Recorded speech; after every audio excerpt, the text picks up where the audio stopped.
What does the future of in-game communication look like? So there's two answers to that question. Back in the day, softball players needed to learn their signs.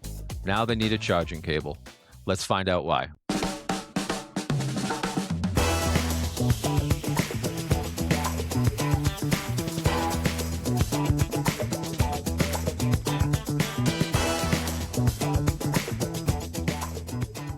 Welcome to DSPN Softball Central podcast, your comprehensive look into the world of fast-pitch softball. In softball, a missed signal can mean the difference between a shutout and a loss. No one knows that better than Ashlie Rowley, a former D1 catcher with the Florida Gators and is now leading the charge in the digital revolution at PitchCom. Welcome to the show, Ashlie. Thank you so much. I appreciate you having me. So the first thing I wanted to ask you about, maybe people aren't familiar with PitchCom, is there's kind of two versions. There's the Major League Baseball version, and then there's what I call the softball version. Could you kind of explain that and how they're different? Yeah, absolutely. So PitchCom is one-way electronic communication on field. So essentially, PitchCom, what we do is we provide the ability to call pitches with an electronic transmitter that will then send that signal, that pitch, to the athlete on the field. So Major League Baseball, you see kind of traditionally in baseball that they will use more of the audio version. So if you watch MLB, you'll see the guys have kind of a little device tucked in their hat. That's going to be our audio receiver. So essentially, the coach or the catcher will input, they'll click a couple buttons, that will send and relay slider or change up outside corner, whatever those pre-recorded signs are. In softball, we use more of the digital version. Right now, by rule, the NCAA only allows audio with the catcher, so everybody else on the field has to have a digital receiver, oftentimes referred to as watches, right? Ours is a little bit different because it's got some versatility. You can wear it on a wristband like a watch, or athletes can wear it on their gloves. You just simply Velcro it. But now they're seeing the pitch call. They look down, you'll see them look down like they're looking at a watch. And what they're doing is they're reading the call. So whether it's drop on the inside corner or curve one ball off, that's what's being sent via the transmitter to the athletes on the field. So in baseball, you'll see the use of audio more, and in softball, you'll see the use of the digital displays or the watches more. This episode is sponsored by the Glove Pope. From custom glove builds to pro-level relacing, break-ins, and conditioning, the Glove Pope has mastered the art of glove restoration. Visit theglovepope.com. You can find them also on social media platforms at the Glove Pope. Mention DSPN and receive a 15% discount. How did you get to be PitchCom's head of softball? How did that all come about? Well, I'm very blessed, first and foremost. And the saying in life that it's not about who you know, but who knows you is 100% accurate. A year ago, to be honest, at the Clearwater tournament, one of my former assistant coaches at the University of Florida ran into Mr. John Updike, who was our VP, down at the Clearwater tournament. And they were talking about how PitchCom was ready to grow softball. And they were looking for someone who's a former catcher, knew pitch calling inside and out. And by the grace of God, I'm, still in good contact with that assistant coach. My name came to mind. And a week later, I flew out to Palm Springs and met with the CEO, and the rest is history. Wow, fantastic. Amen. Amen, by the way. Yeah, amen. So you spent years in the SEC pressure cooker.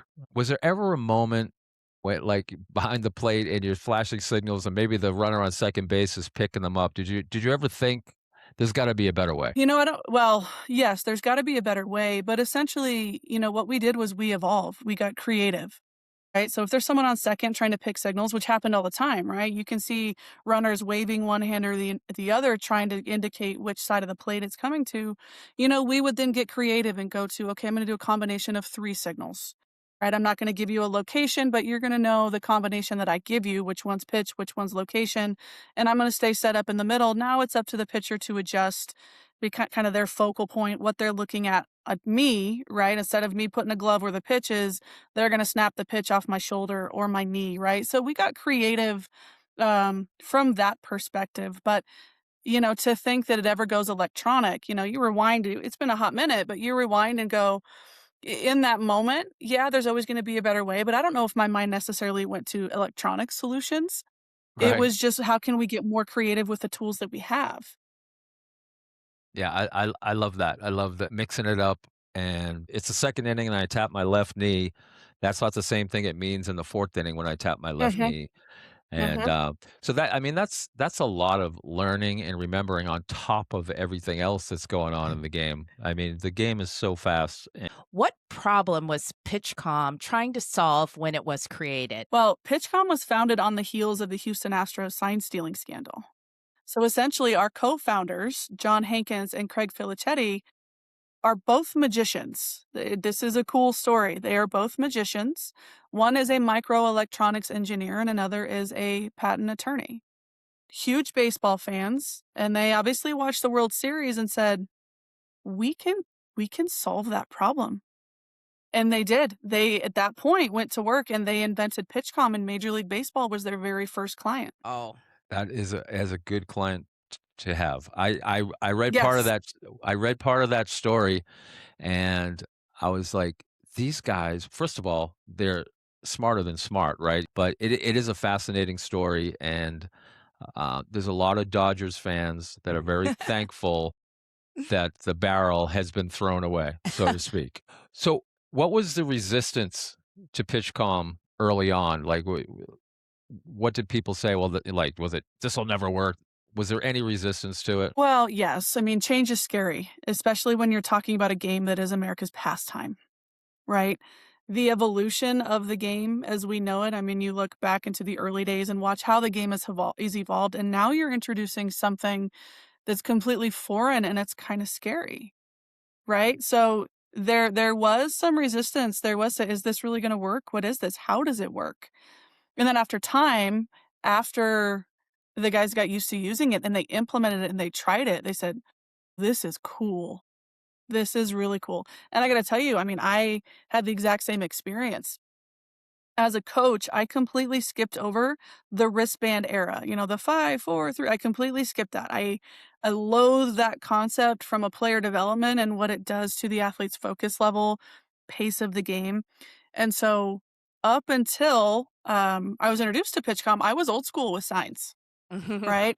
I'm introduced to PitchCom. I start playing with it after an hour. I said, "This is the coolest thing I've ever seen." And at that point, I put it on my daughter's 10U team. There's kind of I'm gonna say high level. I know people are gonna laugh, high level 10U team, but they're the highest wow. level in the organization. And I said, "Hey, watch this." And so I gave them the receivers. And what was really cool about that is I saw from a player development perspective, the accuracy and development in my pitchers and catchers improve. Because they're no longer trying to say, "Was that a 4 or a 3?" Or, "Wait, what is that? Do it again." It was the pitchers had the ball, they were behind the rubber, they look down, they see drop outside, they see that in their mind's eye, they get on the mound, they look at their location, and now we're starting to hit our spots. And their level of accuracy started to improve. Their rhythm started to improve. There was no more guesswork. So not only from a communication and a sign stealing prevention, but now we're talking player development. What can we do from that perspective, which is really cool. I love that. Even at a 10U level and then seeing that because in my mind, it's, oh, this is only for high school and college players and pros, but wow, it's good to see that Mhm. the application even at the younger age. That's awesome. Yeah, you talk about the numbers getting called out and then repeating the numbers and then looking down at the Tetris matrix that you have to try and figure out. And then if you're the catcher and you're having a hard time finding that signal, the pitcher is waiting.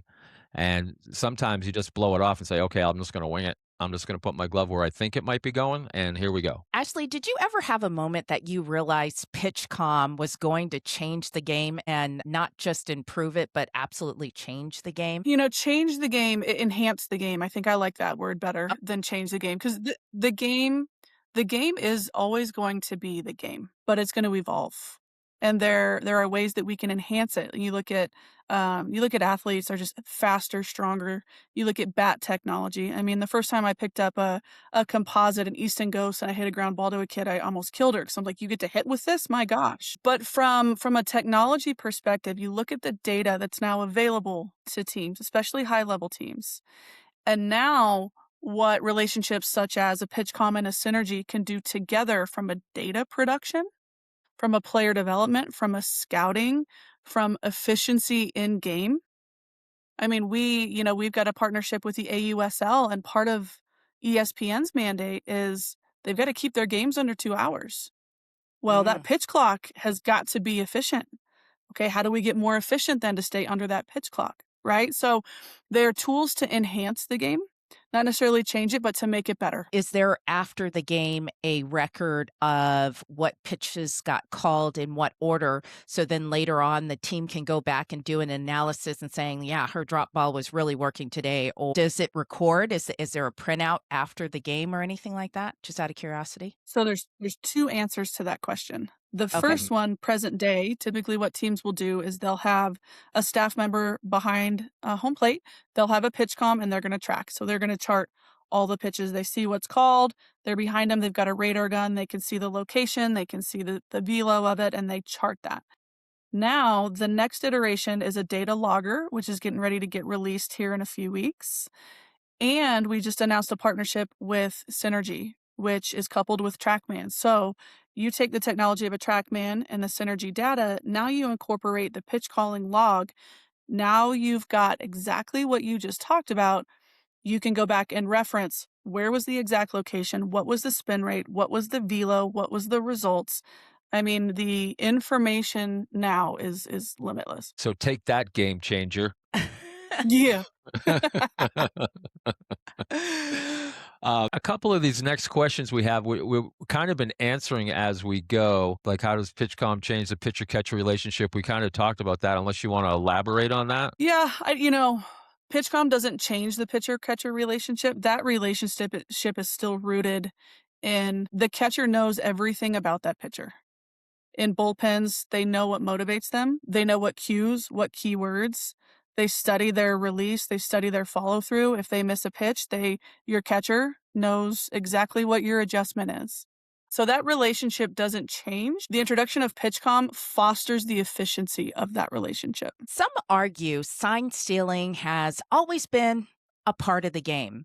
Why was eliminating it worth the trade-off? Making it a lot harder, right? I want your best pitcher versus my best hitter.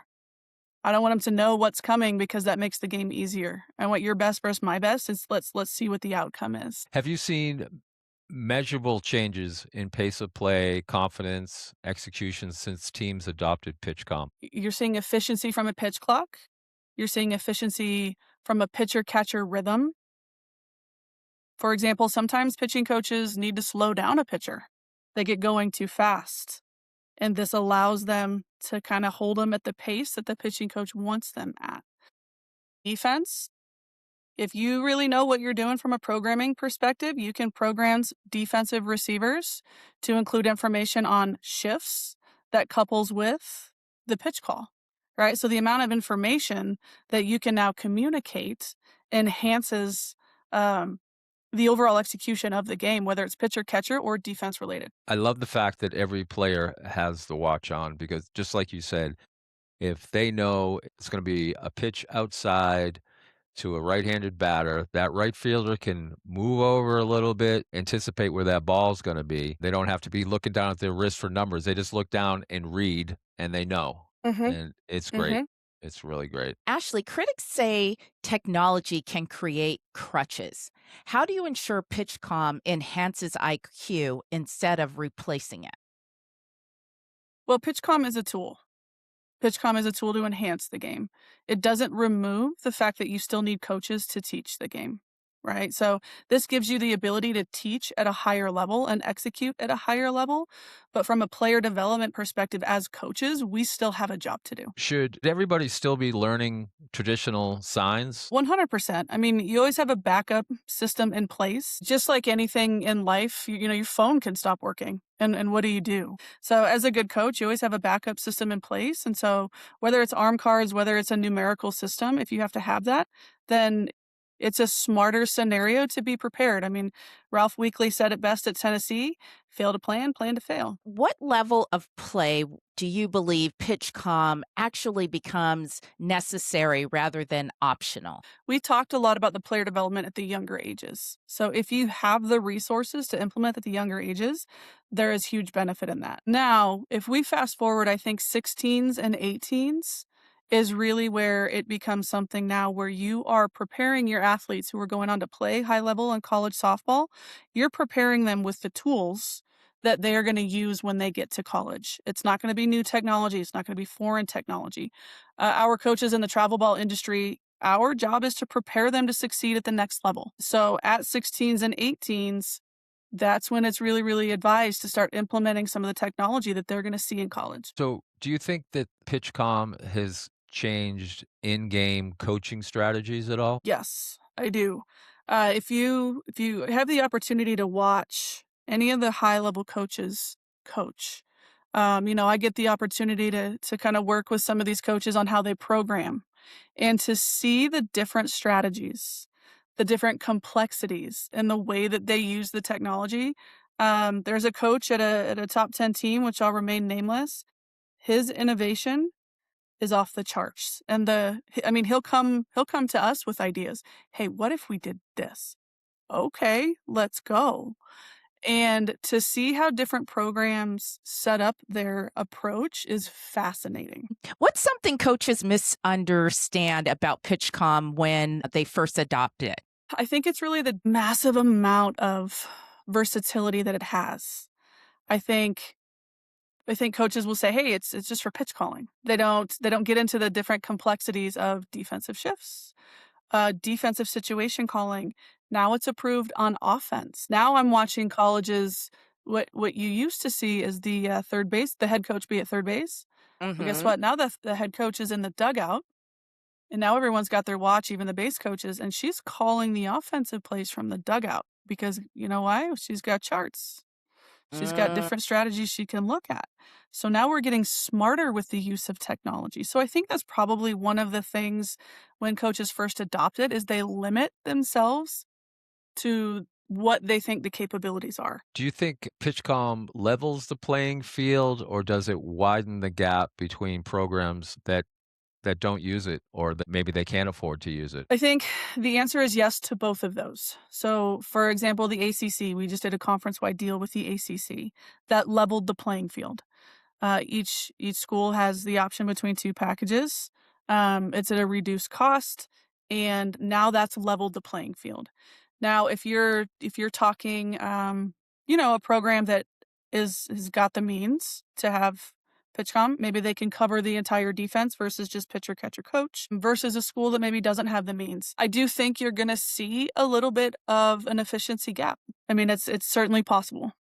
Have you seen PitchCom reduce stress or confusion for young players? Yeah, absolutely. I've had a front row seat to watch the improvement on that. And let's just say since implementing it first at the 10U, now my daughter's team's at 12U, I have not once said that's not what I called since implementing PitchCom. So, for travel ball parents wondering if this is too much, too soon, what would you say? My first question would be, what are your daughter's goals? What are the goals of the team? Okay. If you're on a team that has goals of competing at a high level, then my answer is no, it's not too soon. If the team goals are more recreational and maybe not pushing to compete at a nationals or those kind of things, then I'd say, you know what, give it some time. If I ask coaches all the time, look at your pitching staff. Can your staff, if you look at your pitchers, one, let's say take 3 pitches, their 3 main pitches, can they hit their spots? Let's call it 6 to 7 out of 10 times. If the answer is yes, then it's time to implement. If the answer is no, then it doesn't really matter what you call. They're not going to hit their spot. So the pitchers need to refine accuracy and their ability to hit their locations before you spend the money on a system like this. And Yeah. that leads me right into the next question. What you talk about like a startup pack, whether it's the transmitter for the coach and then the catcher and the pitcher, but just ballpark. If I want to outfit a team, I'm going to need at least what 9 watches plus the transmitter, right? Well, we go to need versus want, right? And what your resources are. Okay. So the base in the travel ball world, kind of that base package is 3 displays and 1 transmitter. So oftentimes you'll see pitcher, catcher, and then the coach will have one, and then they'll have obviously their transmitter. Okay, that's going to start you at that $1,600 level, and then you can build and customize from there to meet your execution needs, to meet your budget needs. In the travel ball realm, you can obviously pay up front, or you can break it down into monthly payment plans that better align with the collection of player fees. It makes it a little bit more palpable, but that's kind of where you'll start in that travel ball world off of that base package. So you say, okay, what do I want versus what do I need? And then what do I have? What resources do I have for this? What does the future of in-game communication look like over the next 5 to 10 years? Well, I think sky's the limit for that. You look at where we are right now and what opportunities for improvement exist. You listen to the feedback from coaches that say, hey, can we do this? Or would really be great if we had this. And you look within the rules and see what opportunity there is to accomplish what they need with what is allowed. And you continue to develop those products. I mean, year after year, the development doesn't stop. The minute you stop being innovative, then you're going to fall behind. If you could correct one misconception about PitchCom, what would it be? Not everything on the market is PitchCom. Huh. You will watch sometimes some games and maybe teams are using other devices. And if those devices fail, right, it's PitchCom. We're kind of like Coke or Band-Aid, right? The brand is, oh, their PitchCom's not working. They're not using PitchCom because PitchCom doesn't fail. What's the best story you've heard from a team implementing PitchCom into their rotation? Yes. One that stands out to me is from Duke University. They had a different product, and since they had switched to PitchCom, all their athletes wear a device that measures heart rate, tracks sleep, right? Really gets their base metrics. And they saw the heart rates of their pitchers go down since implementing PitchCom because they knew the signal was coming. They could keep their pace. They weren't as nervous about delays in receiving their signal. That's cool. That's awesome. I love that. If you had to sum up PitchCom in one sentence for a skeptical old school coach, what would that be? I think what I mentioned before, if you're not evolving with the game, you're going to get left behind. Cool. Now do some wind sprints. I love it. I love that. The old school coach is making you run all the Yeah. time. Well, our coaches make our girls run too. Tell us about the Colorado Softball Academy that you founded. Oh boy, how much time do we have? As much time as you need. Yes. Yes, CSA began as kind of a passion project for me. So I've got 2 little girls. They're now 8 and 9 years old. And back when they were old enough to play T-ball, I signed them up for the local Parks and Recs T-ball, and I made my husband coach because it was co-ed. And I said, buddy, I don't understand the dog piles for the boys in the middle of the field, so that's your lane. And then we got this. So they played in that first year, and I was like, okay, well, what's next, right? And in our area, there was really limited opportunities for girls to learn and play softball until they were about 10 and under. And if they wanted to play a bat and ball sports in our community, in our area, then they were going to have to play baseball with the boys. And so for me, it was turned into kind of a, hey, hold my beer, watch this. And what we did was we created the Futures League. The Futures Fast Pitch League was kind of the first endeavor. And it started as a 6U, 8U, 10U instructional development league. And what we did is, I went out to other local instructors who had played college softball in our area, and we brought everybody together and said, what do we know that these kids need at the young grassroots developmental ages that's going to set them up for success long term? At the time when I started it, I was giving catching lessons and hitting lessons. And so many times I would get catchers that would come in at 14, 15, 16, and I would have to teach them how to throw properly.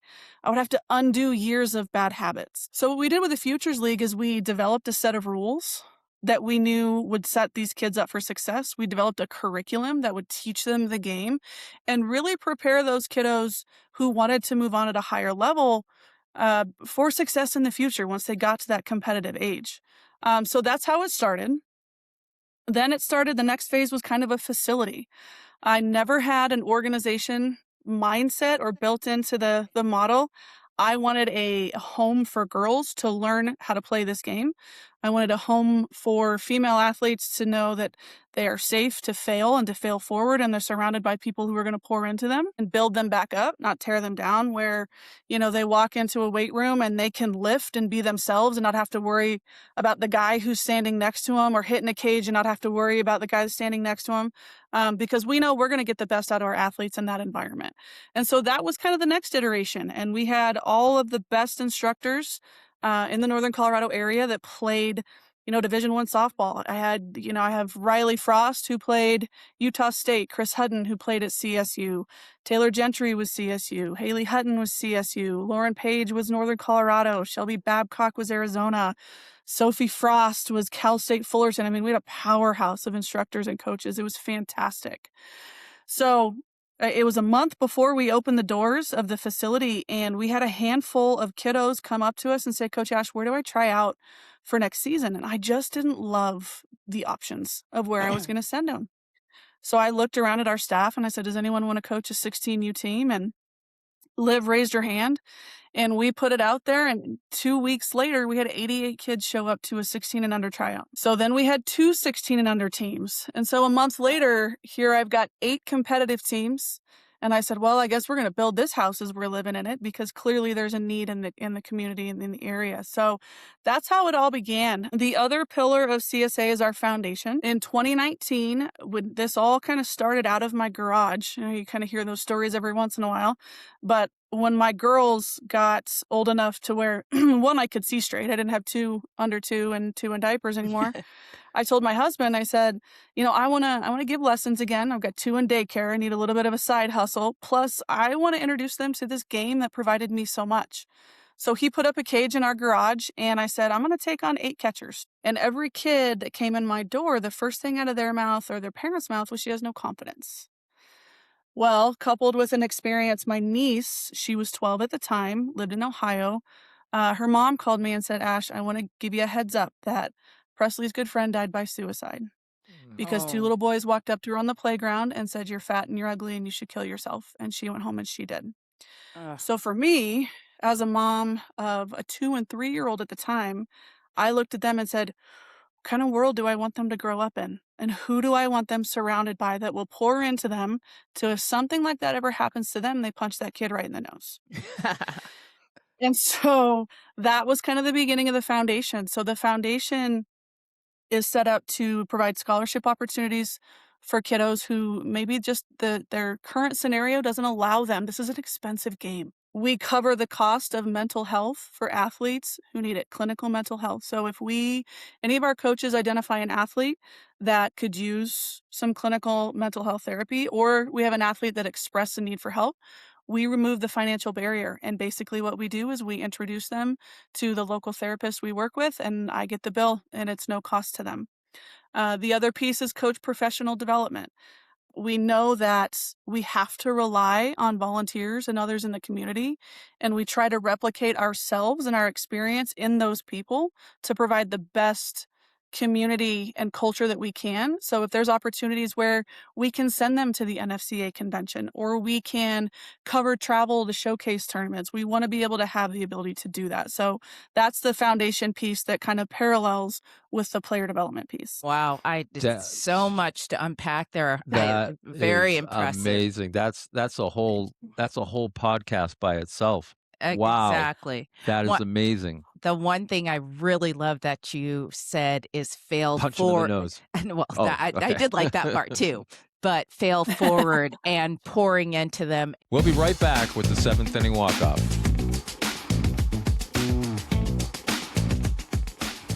Welcome back, everybody. We're going to do the seventh inning walk-off with Ashlie. Just to explain the seventh inning walk-off, it's a series of 7 questions. That's where the seventh inning walk-off comes from. Some are trivia and some are opinion. The trivia questions are at least worth 1 point, which we call a run, and most of the questions have a 1-part or 2-part, which we call RBIs. So let's just say, for instance, question 2 has 2 RBIs and you get all 3 right, you get 3 runs for that. And this particular version has 8 correct answers. So, you ready to go? Let's do it. Okay. You got this. How many softball national championships has Florida won? 2. How many runners up? 2. So you got the run on the bunt, you got thrown out at the plate. It's actually 3 second Oh. place finishes. 3, I was toggling, and I was going to give Tim the benefit of the doubt. You did great. You got a run across. It's great. Okay, Ashlie, what year was the University of Florida established? My goodness. Pass. No clue. I have a number in my mind, but for the risk of not sounding incredibly stupid, I'm not even going to say it. Was it in the 1800s? Yes. Was it 1853? That sounds correct. Yes, 1853. Yes. Okay. Fantastic. And when did they start operating on its current campus in Gainesville, Florida? Question. I'm going to take a wild guess here because on its current campus, I'm going to say, I don't know, 1925. Close, 1906. Okay. Oh, That's a you cool still one. I actually didn't know that. you see that's a you still got to run. You're doing great. So this is an opinion question, so you can just take a deep breath. I love that. Good. The call has come in on the PitchCom. You're all good. You're ready to go. Okay. What is your preference? Traditional catching stance or knee down? Traditional catching stance. Thank you. Really? Okay. Ashlie, what year was PitchCom developed? 2020. Awesome. Ding ding ding. Yes. And then what year did it make the big leagues? In 2022. Yes. Very good. Wow, Awesome. you got that stuff down. That is awesome. Okay, true or false? Is there a wrong way to do the gator chop? Yes. Okay, and for the second part, The how do you correct do it? way is right over left. Nice. Love it. Boom. Perfect. Actually, this is an opinion one. Favorite pitch to call on a 3-2 count with bases loaded? Depends on my pitcher. Oh, she was gonna say that. Mhm. It depends on my pitcher. It depends on your pitcher. Okay. Yeah, I actually will always ask pitchers when I'm getting to know them. Mhm. What is your best pitch? And with bases loaded, full count, bottom of 7, what do you want to throw? Cool. Nice. Love it. Excellent. That's why that's an opinion one. See, Yes. that's Yeah. great. Yeah, I can't really check a box on that one. All right, so question 7. How many Division I baseball and softball programs use PitchCom? Ooh, that one evolves because we are adding them Mhm. like crazy. I will go percentages for you. In baseball, we have about 92%. In softball, we have more than 50%. Cool. So I have it as over 180 Division I schools in Mhm. both. Uh, so let me ask you this, since just a question about it. Um, does college baseball use the major league style, or do they use the digital on the wrist? Well, you're starting to see a little bit of a mixture of both. Primarily on defense, it's the audio, but now with integration on offense, you're seeing them implement some of the digital receivers on offense. Great. All right. Well, we want to thank you for being here. We know you just got back from a trip, and then you're heading out to Palm Springs as we record this for the Mary Nutter. What I hear you saying about PitchCom, not only is it the wave of the future, but with the analytics and what it can do from even from 10U all the way through college, is it really helps build confidence in the pitchers and helps them relax, knowing what the call is coming in. The pitcher catcher relationship is that much more dynamic. It's amazing stuff, and I've been on it since I first noticed it. I'm like, oh, I need to figure this out. I want to get this. So thank you so much for being here. If I could, I just, again, just back to the foundation and all the things that you are doing. You saw a need in your community and you went to action, and just, it's really awesome and impressive. And that could be another whole podcast in itself as well. And it will be. Yes. That and just like how we can expand that, to other communities that see a need. And I know it's not simple, but when you have that passion and just figuring out how to remove obstacles and do it for the young ladies in the community is awesome. So yeah. Is there anything you want to plug, like your social media, PitchComs, or your foundation? How they get in touch with you, all the good stuff. Yeah, absolutely. From a PitchCom perspective, you can get in touch with me, Ashlie, at pitchcom.com. It's ASHLIE at pitchcom.com. I'm happy to answer any questions, show you how the system works. We can kind of take a deeper dive into programming and how that works. Follow PitchCom on all socials, on X, PitchCom Sports, Instagram, PitchCom Sports. We have a TikTok account, Facebook account. So if you just search for PitchCom Sports, you'll find us. But you can follow along any tech tips that we share, program highlights, any demos of our products. It's some fun. It's good content. It's a lot of fun. So yeah, give us a like, give us a follow. On a personal level, if you follow Colorado Softball Academy, you're going to see all the great things that our athletes in our community are doing, from college commits all the way down to our futures level, our 6U kiddos who are getting ready to start their spring season. Oh my God, that's awesome. That's fantastic. Thank you so much, and we'll see you soon. My pleasure. Remember, everyone, you can find us online at www.dspnonline. You can also follow us on YouTube, Facebook, and on Instagram at DSPN Plus. Like, subscribe, and follow. You can find this episode and all of our episodes at dspn.online. You can also find it at Spotify, Amazon Music, Apple Podcasts. If you're a fan of the show, please consider supporting us on Patreon. We offer a $5 tier for those who want to help us sustain this programming. Every cent goes right back into making the next episode better. You can find all the details at patreon.com/Softball Central. Thanks again to the Glove Pope for the support and sponsorship of this podcast. They don't just fix gloves, they transform them. Make sure your glove is field ready and built to last. Don't forget to mention DSPN to get your 15% discount. I'm Rob D. And I'm Samarra. Thanks for tuning in to this episode of the DSPN Softball Central podcast. Until next time, put that ball in play. You never know what's going to happen. Ciao.